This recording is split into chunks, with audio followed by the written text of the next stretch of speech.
This week on Rewind, a man who turned cheeseheads into champions. New Seahawk head coach Mike Holmgren. He took the Packers and Brett Favre to consecutive Super Bowls. Now he has the reins in Seattle and is looking for a break in the clouds. I think we have a pretty good core, a pretty good nucleus that we can build on. Holmgren, a winner wherever he's been in the NFL, is confident in his staff and is ready to lead his team to the playoffs for the first time in a decade. Fortunately, I have good men in the organization that I've been able to hire or retain. It's the new head coach of the Seattle Seahawks, Mike Holmgren, next on Rewind.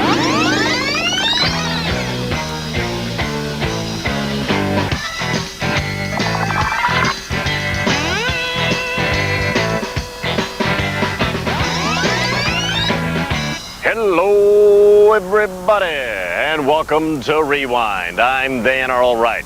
This week we come to you from Seattle, home of the Seahawks and new home of NFL head coach Mike Holmgren. After leading the Green Bay Packers to 2 consecutive Super Bowls, Holmgren has brought his winning ways right here to the Emerald City to try and rejuvenate a franchise that's been anything but super over the last 10 years. As a football coach, Mike Holmgren is used to the taste of success. He first savored it under Lavelle Edwards at Brigham Young, where he helped take the Cougars to their only national championship back in '83. After his success on the collegiate level, it was only a matter of time before the NFL came calling. His first pro job was working with quarterback Joe Montana in San Francisco. Holmgren was quickly promoted to offensive coordinator for the 49ers, and in his 3 years in that job, his West Coast offense never ranked lower than 3rd in the NFL. Touchdown, 49ers! The Niners won 5 consecutive division titles from '86 to '90, and also those 2 Super Bowl championships in '89 and '90. Back to back. Number 1. Looking to become a head coach, Holmgren accepted an offer from Green Bay general manager Ron Wolf in '92 to resurrect the Packer franchise. I will promise we will work very hard to get this thing turned around and pointed in the right direction. He signed a 5-year deal and immediately installed the heralded West Coast offense in Green Bay. Now he had a new quarterback to mold, a young and raw Brett Favre. So with their best receiver out of the game, from the 35, 19 seconds left. Ball punched through, touchdown! Holmgren reached his ultimate goal in '97 when he and the Packers finished the regular season 13-3. Butler will score. Touchdown Packers! And then went on to beat the Patriots 35-21 in Super Bowl 31. And this is what it's all about. Winning a championship. Couldn't happen to a nicer guy. The greatest moment of your life. You'll never forget it. They could never take it away. The next season, the Packers lost the Super Bowl to the Broncos, and they were ousted from the wild card round last year as the Niners came from behind to win on a last-ditch drive engineered by Steve Young. 3-man rush, and Young stumbles on the way back and fires up the middle. Pass is caught by Owens. Owens made the catch. Oh, This is amazing. It was then that Holmgren decided to abandon Lambeau Field and to take total control in Seattle. On January 8th of this year, Mike Holmgren was named Executive Vice President of Football Operations, General Manager, and Head Coach of the Seahawks. And now it's my job to come in here and do everything in my power to get the Seahawks to the Super Bowl. Now, Holmgren starts from scratch again, just like he did 7 years earlier in Green Bay. When we come back, we'll talk with Mike Holmgren and find out what his plans are for putting the Seahawk franchise back on the playoff trail. I expect immediate improvement. That I will say. And I've told the players that, and I believe they expect it as well.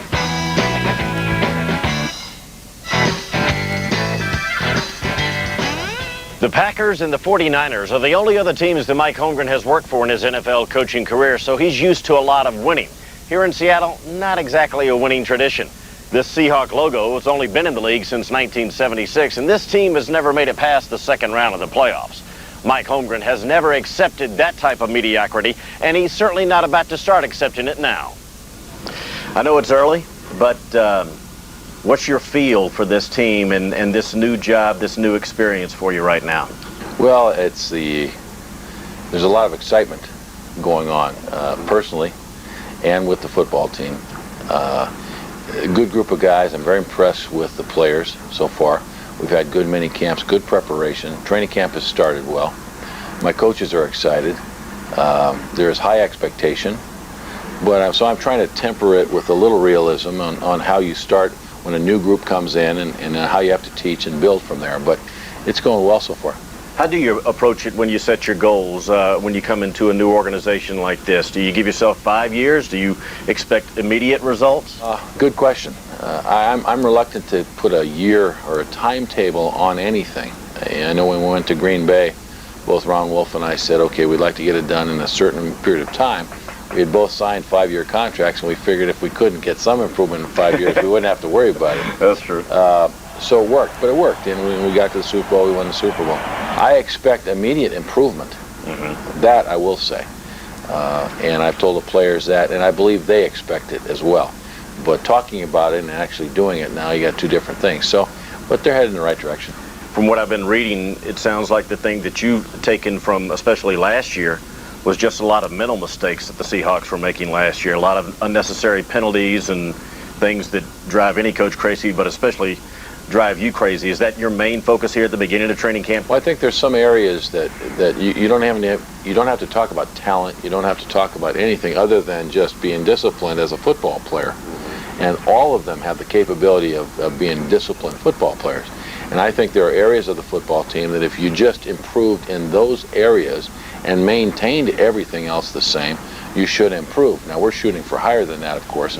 But yeah, there were too many mistakes that took place, and there was, and it didn't have a lot to do with coaching, in my opinion. It's just that the team and certain players lacked the discipline necessary to succeed, and it hurt them last year. How does this situation remind you of Green Bay when you first got to that job? Well, it's different. I believe this team has a more solid group of players, talent-wise, than we had in Green Bay. I think when Ron and I got to Green Bay, we really had to rebuild in the truest sense of the word. We got a new quarterback, obviously, that turned out to be a great player. And then we made a lot of changes immediately. A lot of players came in and out of there over the first 2 years. Here, the player base is different. I think we have a pretty good core, a pretty good nucleus that we can build on.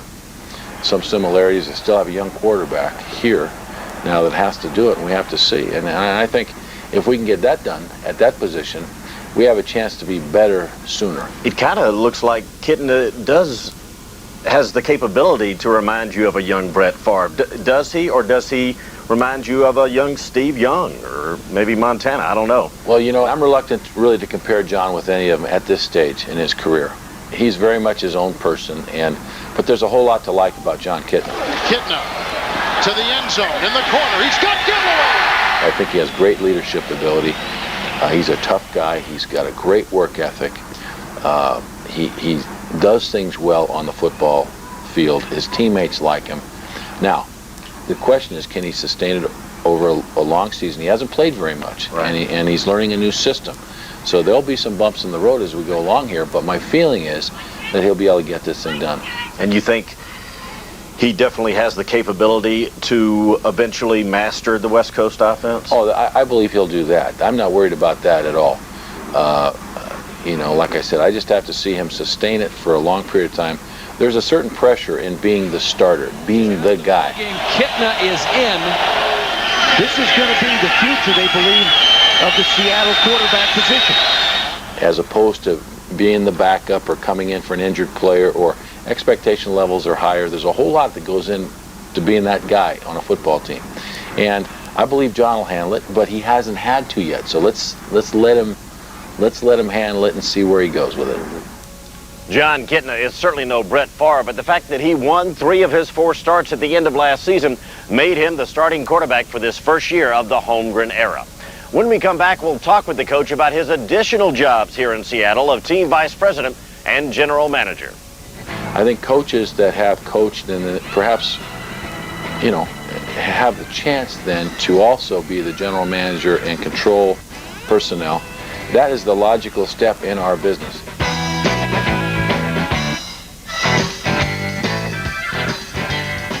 Few other coaches in the NFL have as much power as Mike Holmgren has here in Seattle.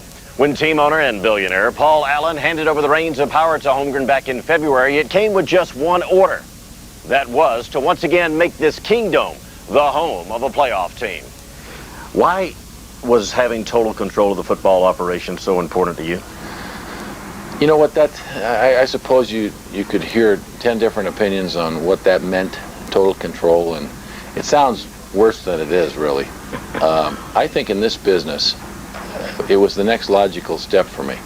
I think when you talk about Bill Parcells, Jimmy Johnson, Dan Reeves, I think coaches that have coached and perhaps, you know, have the chance then to also be the general manager and control personnel, that is the logical step in our business, in my opinion. And so I was given that opportunity. And I was always up front with the Packers. They knew what my goals were, ultimately. Whether I'd ever get there, we didn't know, you know, but we had some success there in Green Bay, and I learned at least I could coach in this league, and now I got to find out if I can do this other thing. Be careful what you wish for, though, because now you got all the contract negotiations and draft day responsibilities. I mean, there's good and bad with it, I guess. The contract negotiations, is that one of the bad things? No, I wouldn't call it a bad thing. I think it's, I enjoy all facets of the organization. I really thought long and hard about this, and being involved in all parts of the organization, that was important to me. That's fun for me. I think it's challenging. I'm always looking for new challenges. I'd say, being honest, the most fun is being on the field and being with the players and coaching. Fortunately, I have good men in the organization that I've been able to hire or retain. And we have a good structure, I think, on the football organization, and I trust them. They do good work. I can't be every place at once. Total control, you said sometimes that's not an attractive phrase or label. It's not that you're power hungry because you have hired people to delegate that authority to. It's just that you want to be the guy who has that final say, that ultimate responsibility. Sure, the decision maker at the end. Yeah. You know, I've always enjoyed that, even growing up. You know, when you play the position of quarterback, okay, you're the decision maker ultimately on most plays. And it was just a natural extension of how I challenge myself. And then, of course, it's a wonderful opportunity. Seattle, the opportunity presented to me by Paul Allen and Bob Whitsitt, living in a great city. I mean, there were a lot of very, very attractive things about the job, but now I've got to do it. I understand that. Leaving Green Bay, and especially such a tradition-filled situation with not only the Packers and Lambeau Field and Lombardi, but the NFC Central, all of that tradition, was that tough for you? Yeah, it was not a decision I went through lightly. That's for sure. And the Packers were wonderful to me and my family, and very generous. And we could have stayed there a long time. We're going on an adventure now, and we kind of look forward to that. We made great friends in Green Bay. It's a great organization, and I think the team is an outstanding football team. We have to play them this year, and it's going to be a tough go. But I feel good about that. I feel about when I left, the team is in much better shape, I think, than when we started there. Will it be an extra tough week, though, when you go back there and play the Packers? Well, it's kind of like when I was with the Packers playing the 49ers after I'd been there for so long. Three-man rush, and Young stumbles on the way back and fires up the middle. Pass is caught by Owens. I get pretty excited about, going and playing against your friends. Those are sometimes the best games to be involved with. And, they're an outstanding football team with the best quarterback in football right now, in my opinion. We play our game. No one can stop us. Y'all know that. Let's go. Team on what are we going to do? Yep, cabbage on three. 1, 2, 3. Yep, cabbage. We'll have our hands full, but that'll be a fun week. Is it more enjoyable beating guys like Dennis Green and Ray Rhodes, guys you came up with and that you're friends with, or is it tougher beating your friends? No, I love beating my friends.